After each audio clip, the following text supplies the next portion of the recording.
بسم اللہ الرحمن الرحیم۔ السلام علیکم۔ کبھی سوچا ہے کہ خدا کی رضا کے لیے کچھ چھوڑنا اس کا کیا انعام ہو سکتا ہے، اور وہ خدا برتر و بالا انسان کی تقدیر کیسے لکھا ہے؟ جب یہ احساس ہو جائے کہ جس نامحرم سے آپ کو محبت ہے وہ آپ کا کبھی محرم نہیں بن سکتا، تو خدا کی رضا کی خاطر پیچھے ہٹ جانا چاہیے، تاکہ یوم قیامت جب وہ رب ذوالجلال تم سے یہ پوچھے کہ بتا اے میرے بندے، اے میری خلق، تو نے میری خاطر کون سی اپنی پسندیدہ اور اپنی محبوب چیز چھوڑی، تو ہمارا دامن خالی نہ ہو اور ہم اپنے خدا برحق کے سامنے شرمندہ نہ ہوں۔ اور جان رکھو کہ وہ رحمان، وہ رحیم خود پہ کوئی احسان نہیں رکھتا، اور اگر آپ نے خالصاً اس رب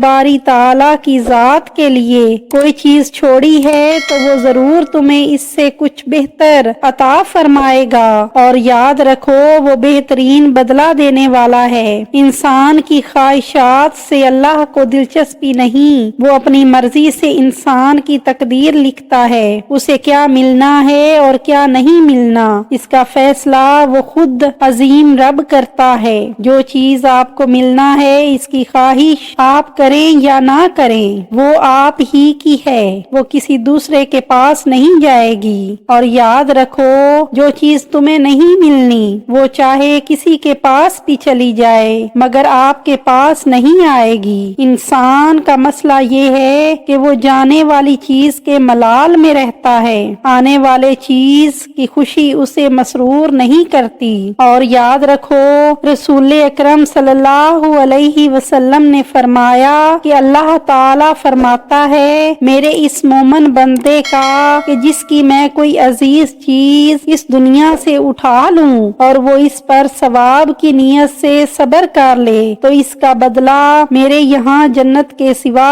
کچھ نہیں۔ اللہ تبارک و تعالیٰ قرآن پاک میں فرماتے ہیں کہ اے محمد صلی اللہ علیہ وسلم ان سے کہہ دیجئے کہ اعمال کے اعتبار سے سب سے زیادہ خسارے میں رہنے والے کون سے لوگ ہیں جن کی ساری جدوجہد صرف اسی زندگی کے لیے ہے اور وہ یہ خیال کر رہے ہیں کہ وہ بہت کامیاب ہیں۔ اور سنو اپنی خواہشات کو ترک کر کے اپنی زندگی میں آگے بڑھو، یقین مانو وہ ہرگز نہیں ملے گا جو تمہارے لیے بہتر نہیں ہوگا۔ ہم کچھ نہیں جانتے، بس صرف اپنی خواہش دیکھتے ہیں، لیکن وہ ذات باری تعالیٰ سب کچھ جانتا ہے۔ ذرا سوچو اس کی ایک چیز کے چھوٹ جانے سے تمہارا اپنے رب کے ساتھ کتنا مضبوط اور خوبصورت تعلق بن گیا ہے، تو کیا یہ بہتر نہیں کہ تم کسی میں محبت ڈھونڈتے ہو جسے محبت کا پتہ ہی نہیں۔ یہ سب وقتی ہے، تمہاری فضول سوچیں بھی وقتی ہیں، حقیقت بس وہ رب کی ذات ہے، اس کے علاوہ ہر چیز عارضی ہے۔ کوئی ملے گا، کوئی بچھڑ جائے گا، کوئی نبھائے گا، کوئی توڑ جائے گا، تو بس ہمت رکھنا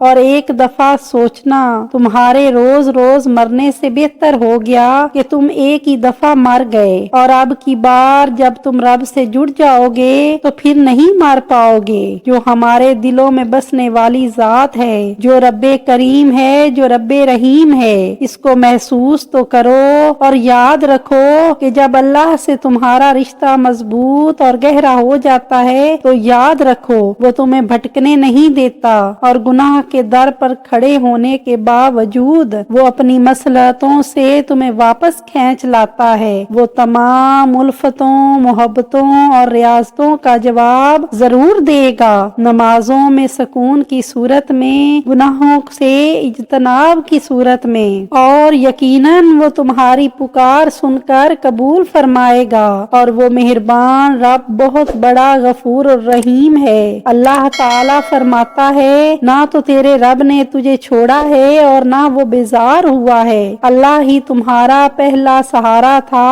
اور اللہ ہی تمہارا آخری سہارا ہے۔ تم کتنے ہی گنہگار کیوں نہ ہو، کتنے ہی نافرمان کیوں نہ ہو، جب بھی تم اسے پکارو گے تو وہ تمہیں جواب دے گا۔ تم پلٹ آنے میں دیر کرتے ہو مگر وہ نہیں کرتا،